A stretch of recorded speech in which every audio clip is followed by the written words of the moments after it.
Your lawnmower won't start, and I'd put money on this before I even look at it. Nothing on that machine is broken. Not the engine, not the coil, not the thing the guy at the shop is going to charge you $140 to replace.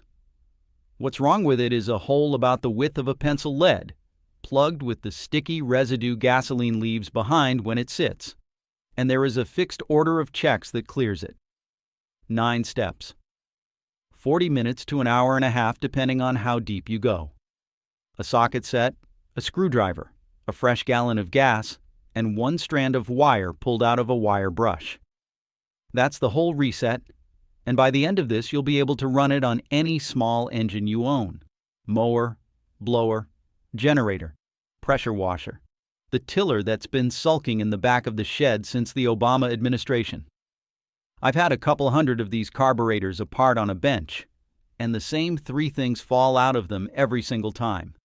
A bowl of amber sludge that used to be gasoline, a brass jet that's varnished shut, and a homeowner's completely reasonable belief that the engine is finished. 2 things to hang on to while we go. Step 4 costs you nothing, takes 15 seconds, and fixes the exact mower that runs beautifully for about 12 minutes. Sputters, dies, then starts again fine after it's sat for half an hour. If that's your machine, you can skip most of this. But I want you to understand why it works first, because the same trick diagnoses your generator. And step 8 is the one nobody tells you about. 2 little nuts under a cover on top of the engine, a $5 feeler gauge, and the difference between an engine that nearly rips your arm out of the socket when you pull the rope and one that spins over like new. That one isn't in the owner's manual. I'll tell you why later, and I don't think the reason is innocent. Before any of it, the part everybody skips. An engine this simple needs 4 things, and it needs them at the same moment. Air, fuel, spark, compression. That's it. No computer, no sensor pretending to know better than you.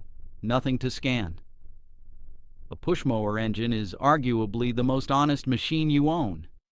Every one of those 4 things can be tested with your hands and your eyes in. Under a minute. And when one goes missing, the engine tells you which one by how it fails. Refuses to fire at all. Usually spark or fuel.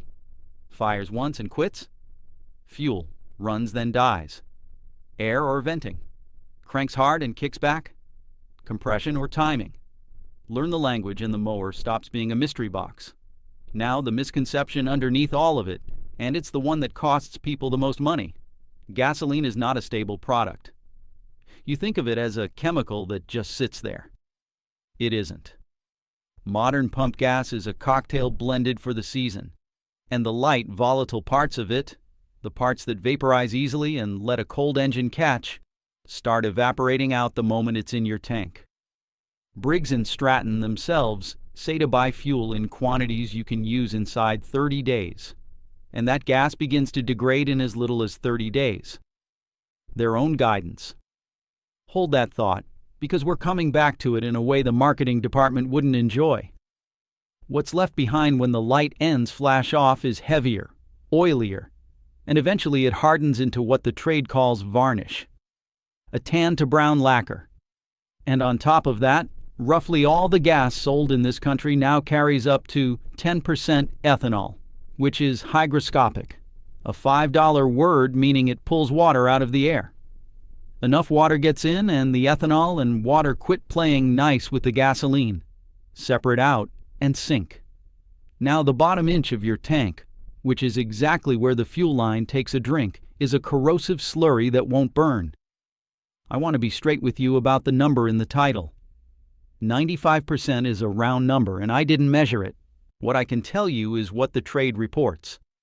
A lawnmower shop owner in Alabama told reporters years back that at least 40% of the engines coming through his door had been damaged by ethanol fuel, and shops across the country describe carburetor cleaning as one of the most frequent repairs they do.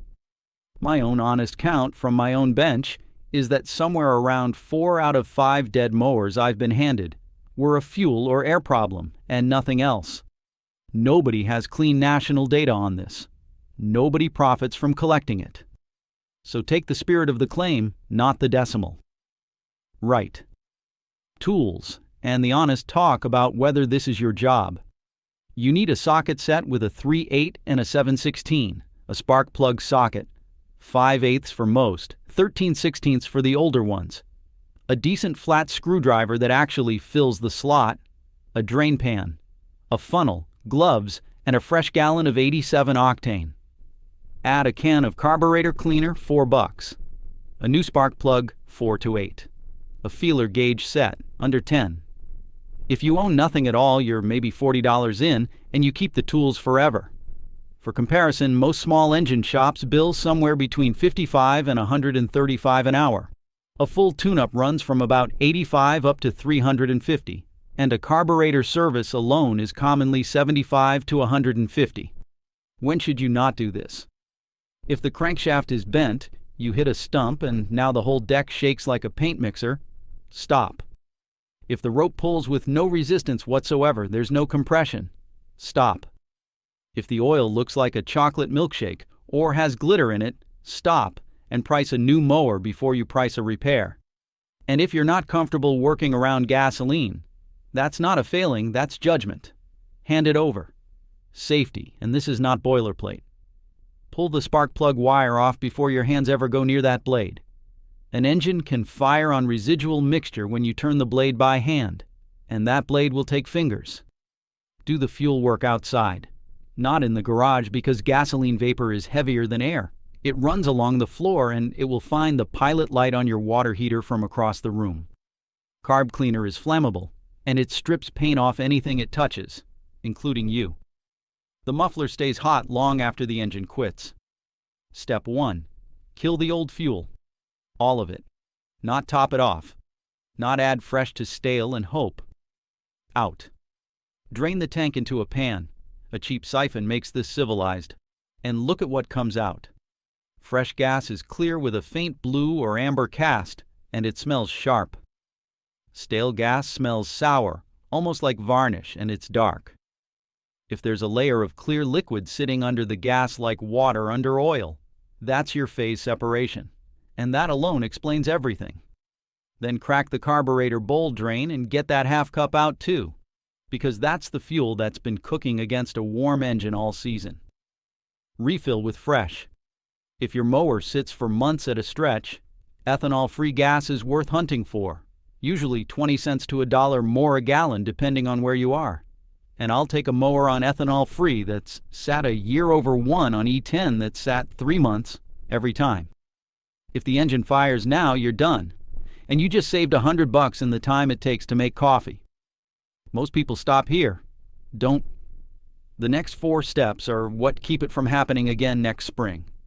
Step 2. Air. Pull the filter and hold it up to a light bulb. If you can't see the bulb through it, the engine can't breathe through it either. And a suffocated engine runs rich, which fouls the plug, which makes it hard to start, which sends people to the shop for an ignition problem that doesn't exist. Paper filters get replaced. Never washed, never oiled. A wet paper filter is worse than a filthy one. Foam gets washed in warm, soapy water, wrung out in a rag, dried, then lightly oiled with a few drops of engine oil worked through until it's just barely tacky. Not dripping. If oil comes out when you squeeze it, you've just made a very expensive plug fouler. Step 3. Spark. Plug out and read it before you throw it away. That little ceramic thing is a report card on how the engine's been running. Light tan or gray on the electrode means combustion is healthy. Dry black soot means you've been running rich. Go back and look harder at that air filter and your choke. Wet with fuel means it's flooded, so leave the plug out and pull the rope a half dozen times to blow the cylinder clear. Black and oily means oil is getting where it shouldn't, either because somebody tipped this mower the wrong way or because the rings are tired. Gap the new plug at 30 thousandths for most Briggs engines. Some auto choke engines want closer to 20, so check yours. And here's the part people skip. They come out of the box gapped for something else, and they shift in shipping. Check it. A $4 plug, correctly gapped, has fixed more mowers than every diagnostic tool ever sold. Notice the pattern forming. Every step so far has been about the mixture. Fuel in, air in, spark at the end. Nothing mechanical, nothing over $12. From here it gets more interesting because the next two are the ones the shops genuinely don't want you knowing, and one of them is free. Step 4. The gas cap. The loose cap test. This is the one I flagged at the start. As the engine burns, fuel the level in the tank drops, and something has to replace that volume, or the tank goes into vacuum and simply stops handing over gasoline. So the cap has a vent. When that vent plugs up, dust, pollen, dried fuel residue, a stuck check ball, you get the most maddening symptom in small engines. It starts perfect, runs perfect, and somewhere between 5 and 15 minutes it starves, sputters, and dies. You let it sit. The vacuum bleeds off. It starts again like nothing happened, and then the shop can't reproduce it. The test costs nothing.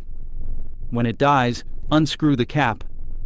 If you hear air rush in, that little gasp, you've found it. Or just run the mower with the cap backed off a quarter turn and see if it keeps going. And here's the wrinkle nobody warns you about. On newer mowers built to meet evaporative emissions rules, that cap isn't a cap with a hole in it anymore. Some contain a carbon canister, granules that trap fuel vapor so it doesn't escape to atmosphere. Good intention. But get those granules damp. Add a season of dust drawn in through the vent path, and they cake up and choke the airway. Before anybody writes in, don't gut it and don't fit a plain vented cap in its place. Those are certified emissions parts. The fines for tampering are not theoretical, and a vented cap on a sealed system is doing something different than you think. Replace it with the right one. $12, maybe $20, and the mower's cured. 4 steps down, 5 to go. And we're about to reach the actual heart of the reset. If any of this has already put your mower back in service, subscribing is the whole payment I'm asking for. Now, the next step fixes the mower everybody else gave up on, and it hinges on a hole you can barely see. Step 5. The float bowl, the main jet, and the strand of wire. Underneath your carburetor is a bowl, held on by a bolt in the center. On a great many Briggs engines and the Honda pattern clones, that bolt is not just a bolt. Look at it under good light and you'll see tiny cross drillings in the side of the shank. That bolt is the main jet. The fuel that runs your engine at working speed has to come up through those drillings, and they are small enough that the residue from one season of stale gas closes them like a scab. Above the jet sits the emulsion tube, a little brass tube perforated with a row of pinholes, and its job is genuinely clever. It doesn't just pass fuel, it mixes air into the fuel before the fuel ever reaches the airstream. So what leaves the jet is already frothy and ready to vaporize instead of arriving as a raw slug of liquid. That's why it's called emulsion. It's whisking the mixture, the same way you'd whisk oil into vinegar so it hangs together instead of splitting. Block half those pinholes and the engine doesn't die outright. It just runs badly in a way that drives you insane. Smaller still is the pilot jet, sometimes called the idle jet, which feeds the engine at low throttle.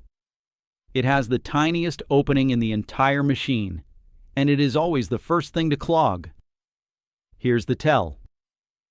If your mower surges, revs up, falls off, revs up again, hunting like it can't make up its mind, the engine is running lean, and the governor is chasing it.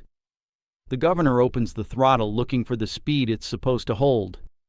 The engine gets a gulp of air it has no fuel to match. It stumbles. The governor backs off, and the cycle repeats several times a second. People hear that and reach for the governor spring. Leave the governor alone. It's doing its job perfectly. It's the jet. So, shut off the fuel or clamp the line. Pan underneath. Bolt out. Bowl down. Look at what's in the bowl. That's your diagnosis right there. Then clean everything. Spray the passages with carb cleaner and the little red straw. Absolutely. But understand that aerosol alone frequently will not shift hardened varnish. What does the real work is a single bristle pulled out of a wire brush, or a welding tip cleaner passed gently through each orifice until you can hold it up and see daylight through it. Gently. That jet is soft brass, and the hole size is a calibration. Open it up with a drill bit, and you've permanently changed how the engine runs, and no amount of cleaning brings it back. New bowl gasket or O-ring if it's swollen or flattened, and don't gorilla the bowl bolt down. The threads strip easily and a warped bowl leaks fuel onto a hot engine. 2 honest caveats. First, on a lot of modern carburetors, the pilot jet lives behind a pressed-in plug, which means it is not designed to be serviced by you. My read, and this is a read, not a documented fact, is that it's mostly manufacturing cost rather than any grand plan to keep you out. But the effect on your Saturday is identical either way. Second, if a thorough clean doesn't do it, a complete replacement carburetor for a basic walk-behind runs roughly $15 to $30 online. When a shop quotes you $120 to service the one you have, that arithmetic makes itself. Step 6 is short because it's simple. Oil. Check it, and if you can't remember the last time you changed it, change it. Most walk-behinds hold 15 to 18 ounces, so it's a $2 job. Use what the manual specifies, straight 30 weight in warm weather for many of these, 10W30 where temperatures swing. Don't overfill. Too much oil gets whipped into foam. Foam doesn't carry a load, and you'll get white smoke and a mess. Move on. Step 7. The blade and the deck, and the single most common way people wreck a mower doing maintenance on it. When you tip that mower to get underneath, tip it with the carburetor and air filter facing the sky, muffler side down. Get it backwards and oil migrates out of the crankcase, through the breather, straight into the intake and the air filter. Best case you buy a new filter and fog the neighborhood for 10 minutes on startup. Worst case enough oil ends up on top of the piston that the engine can't compress it. Oil doesn't compress, and you've hydro-locked it. People have bought entire mowers over that mistake. Blade off, edge inspected. The factory bevel on most rotary blades is around 30 degrees, and your job is to restore that angle, not invent a new one. A shallower edge cuts beautifully and goes dull fast. Too steep and it won't slice. Then the step almost everybody skips. Balance it. Hang it on a nail driven into a stud, or a cone balancer. And if one end drops, take a little more off that end. An unbalanced blade at 3,000 RPM sends a vibration straight into the crankshaft and the spindle bearings, and it will quietly destroy expensive things over a season. While you're under there, scrape the packed mat of clippings off the deck. That mat kills the airflow the deck depends on to stand the grass up before it cuts. And it does matter. A dull blade doesn't cut grass. It tears it, leaving a shredded wound that browns within about a day and gives fungal disease an open door across your entire lawn at once. That brown haze after mowing isn't heat stress. That's your blade. Step 8. Valve lash. The one I promised you, and the reason your engine feels like it's fighting you. If you have an overhead valve engine, the aluminum cover on top with OHV stamped in it, there's a feature inside that most owners have never heard of called a compression release. It's a small bump machined into the camshaft that cracks the exhaust valve. Open a hair as the piston comes up on the compression stroke at cranking speed, bleeding off pressure, so the starter or your shoulder doesn't have to fight full compression. Above roughly 300 RPM. The follower skips over that bump and it stops having any effect at all. Elegant, cheap, and completely invisible. Here's the catch. That release only works if the valve clearance is in spec. Over hundreds of hours the valve seats wear, the valves sink slightly into the head, and the clearance tightens. Tighten it enough and the compression release stops doing its job. And now your engine cranks like a bear, kicks back at you, choose through starters, and every symptom points at a weak battery or a bad starter motor. I've watched people buy 2 starters for a problem a feeler gauge and a wrench fixes in half an hour. The procedure, in outline: plug out, valve cover off, turn the engine to top dead center on the compression stroke. Then keep turning until the piston has dropped about a 1/4 inch past the top. That's what gets you off the compression release bump, so you're measuring against the real base circle. Then set the clearance with a feeler gauge, snug drag, and lock the nut. Now, the specification, and here I have to be honest, because the numbers out there do not agree. 4 to 6 thousandths on both valves is what you'll see quoted most often for common Briggs OHV engines.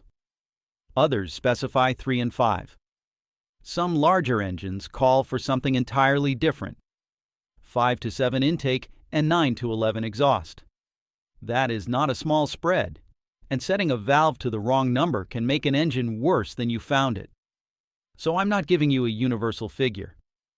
Get your engine's model, type, and code number off the shroud. Look up that specific engine and use its numbers. Where sources conflict, take the tighter published range from the manufacturer, not the looser one from a forum. Step 9. The last 3 checks before you concede. The kill wire and the safety bail. There's a wire running to the ignition coil whose only job is to ground it out and stop the engine when you let go of the handle. If that wire chafes through and touches metal, or the bail cable stretches and never fully releases, the engine cannot make spark, ever, and you will chase that for a week. Disconnect it at the coil and try again. If it fires, you found it, and you fix the cable rather than leaving the safety defeated. The flywheel key. Under the flywheel there's a soft metal key the size of your fingernail that keeps the flywheel indexed to the crankshaft, which is what sets the ignition timing. It's designed to shear. If your blade hits a rock at 3,000 RPM, the blade stops instantly. The flywheel doesn't want to, and that key gives up so the crankshaft doesn't. Symptoms. It died mid-cut after a bang, and now it won't start, or it kicks back hard, or it runs rough and shakes. The part costs a couple of dollars. Getting to it means pulling the recoil and the flywheel nut, which needs a strap wrench or a holder, and it's the one job here I'd call a genuine step up in difficulty. And on riding mowers, the little solenoid threaded into the bottom of the carburetor bowl.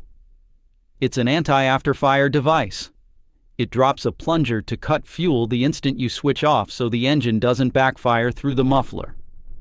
When it fails, it stays closed, and you have a machine with perfect spark, plenty of fuel in the tank, and not a drop reaching the cylinder. Unscrew it, apply 12 volts, and you should hear it click and see the plunger retract. No click, that's your no start. Now let's talk about why any of this was necessary in the first place, because this is the part that made me want to make this video. The manufacturer tells you, in writing, that fuel starts going off in about 30 days, and to only buy what you'll use in that window. Fine, that's true, and it's useful. Then turn to the warranty. Briggs & Stratton's engine warranty explicitly excludes damage or performance problems caused by contaminated or stale fuel. Older versions of that same policy spell it out harder. Leaking carburetors, clogged fuel pipes, and sticking valves caused by contaminated or stale fuel are named individually as things they will not cover. Their own product blog states it flat out. Issues presented because of fuel degradation are not covered under warranty. Sit with the shape of that.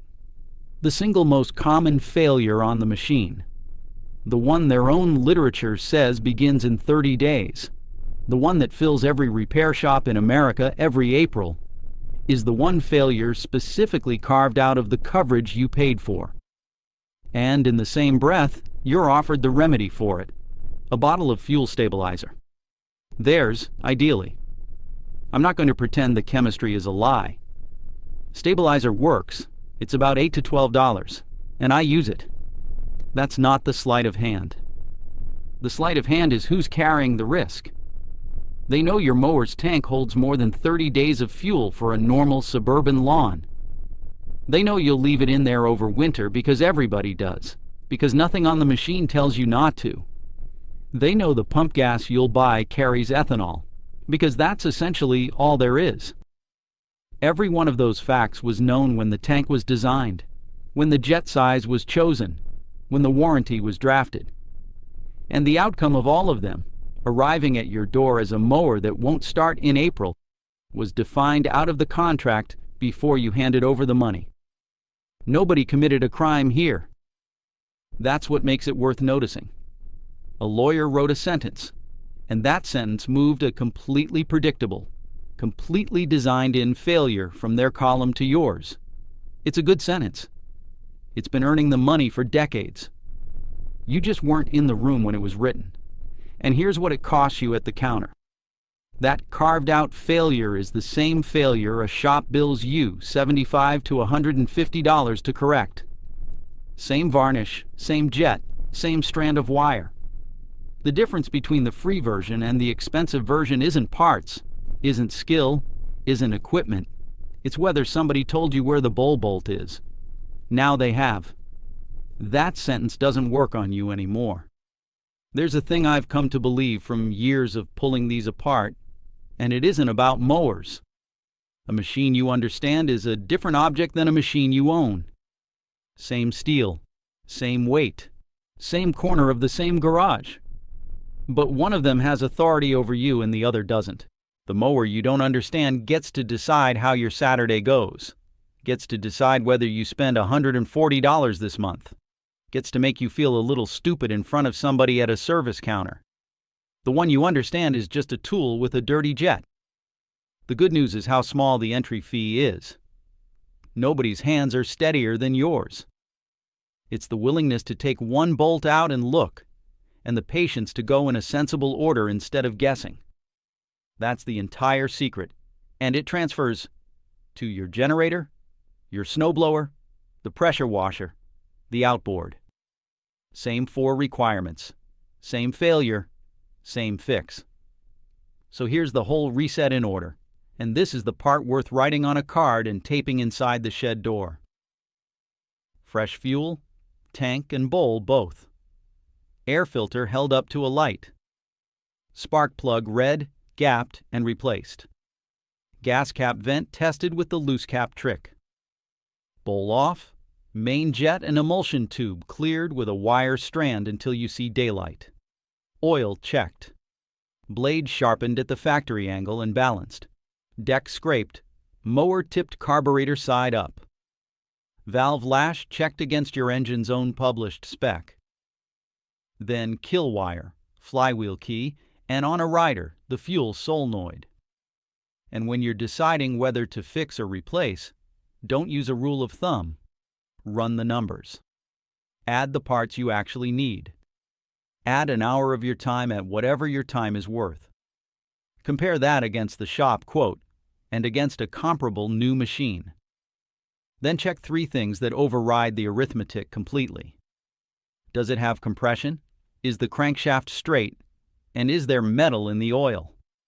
If all 3 are good, fix it. A walk-behind engine-fed clean oil and fresh gas will outlive the deck it's bolted to. If any one of the 3 is bad, walk away no matter how good the math looks. Do one thing tonight before you forget. Go out with a flashlight and a wrench, drop the float bowl, and just look at what's in it. Don't fix anything.